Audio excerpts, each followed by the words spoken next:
এটি ভিডিঅ'লৈ আপোনালোকক সকলোকে স্বাগতম জনাইছোঁ। আজি স্বাধীনতা দিৱসৰ উপলক্ষে মই মোৰ চেনেলৰ তৰফৰ পৰা সকলোলৈকে বহুত শুভেচ্ছা জ্ঞাপন কৰিছোঁ। আৰু আজি পবিত্ৰ শাওণ মাহৰ শেষৰটি সোমবাৰ। এই বছৰত পবিত্ৰ শাওণ মাহৰ 5টা সোমবাৰ দেখা গৈছে।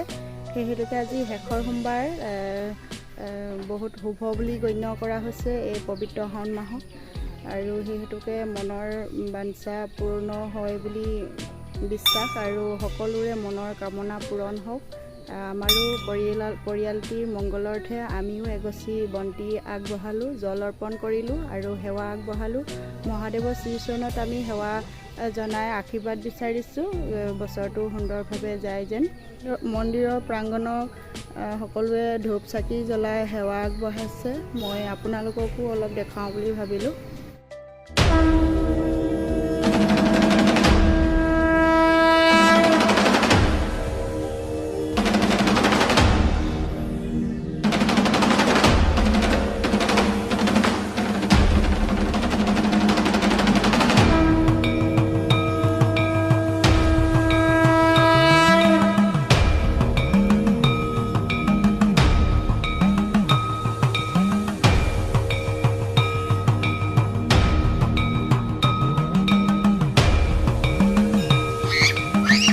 আচলতে সপৰিয়ালে আহিছোঁ। এইয়া আমাৰ বৰনীল, সকলোকে স্বাধীনতা দিৱসৰ শুভেচ্ছা জ্ঞাপন কৰিলোঁ।